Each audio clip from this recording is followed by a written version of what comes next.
Otep à tous, bien-aimés frères et sœurs. Pourquoi la France a tellement peur du Niger? Ou plutôt, comment se fait-il que le Niger puisse faire trembler la France et même les États-Unis?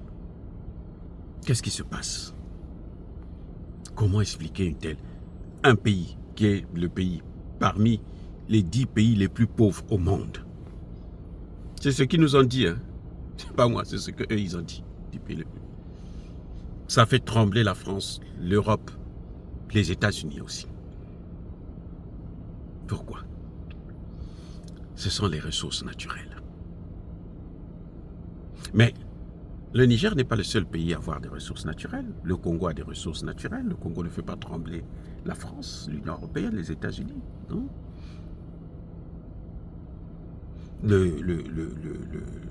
Le Mali a des ressources naturelles. Le Burkina a des ressources naturelles. Mais pourquoi ils ont si peur du Niger? Pourquoi la France est prête à tout pour rentrer en guerre contre le Niger? Elle cherche par tous les voies et moyens pour attaquer le Niger et par la même occasion, l'AES. Les Américains, la seule chose qu'ils cherchent, c'est la guerre contre le Niger, contre l'AES. Pourquoi? Il y a une chose, le sérieux des dirigeants. Le sérieux des dirigeants. Les dirigeants du Niger, du Mali et du Burkina Faso ont tout compris. Le Niger est maintenant non seulement un pays producteur d'uranium, mais il est aussi maintenant un pays producteur de pétrole. Nous sommes pour l'instant à 110 000 barils par jour. D'ici la fin de l'année, on sera autour de 200 000 barils par jour.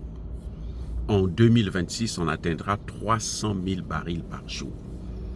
Le Niger pourra même être un pays de l'OPEP. Il rentrera dans la ligne des 5 grands pays producteurs du pétrole en Afrique. Mais ce n'est pas ça qui vraiment fait peur. L'Angola, producteur de pétrole, le Congo-Brazzaville, le Gabon, ainsi de suite. Le Nigeria, ça ne fait pas peur pour autant. Non, en fait, le général Tchani, le président du Niger, a tout compris.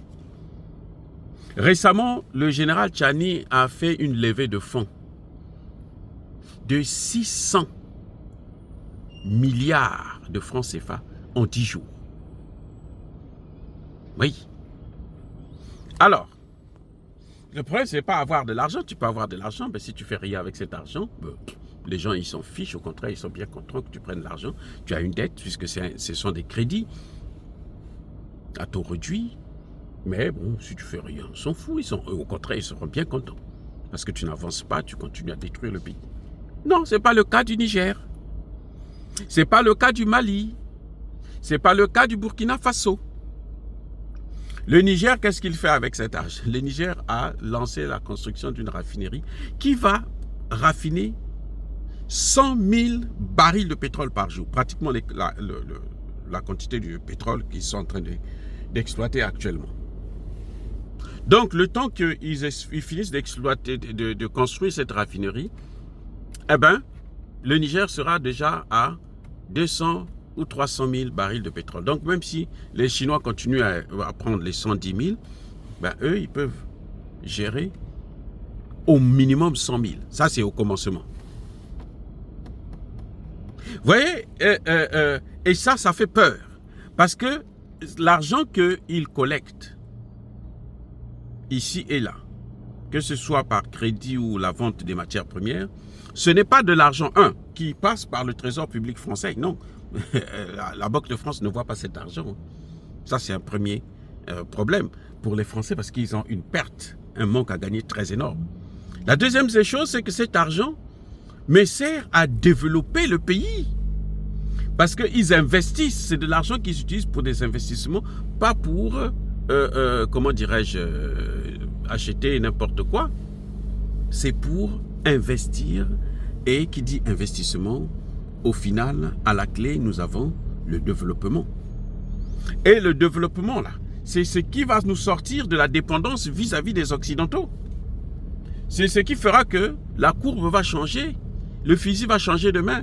Ce seront les Occidentaux qui vont vouloir venir immigrer en Afrique pour chercher du travail.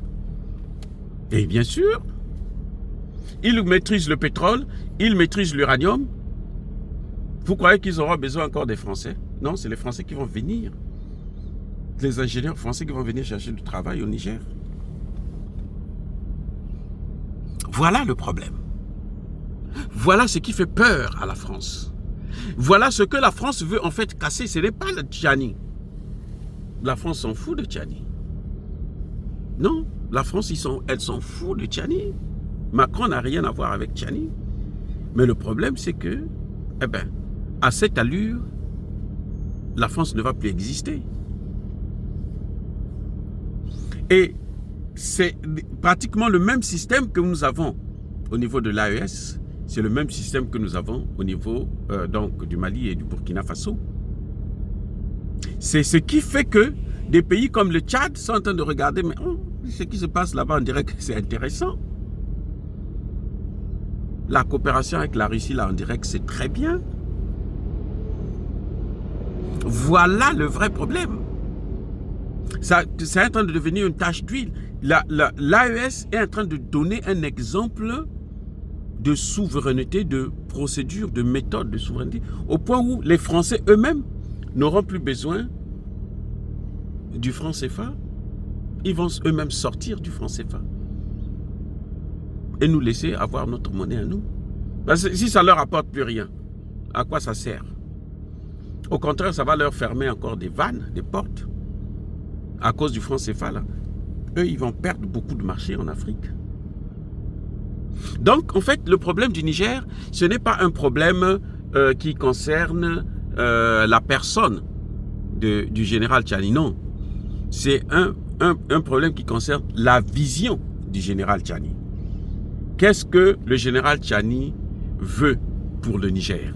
C'est ça qui fait trembler la France et les États-Unis. C'est ça. Puisque la France a même perdu le contrôle de l'uranium. Elle est, comme on le dit, permettez-moi le terme, elle est baisée. Au pluriel, en tout cas, cette fois-ci.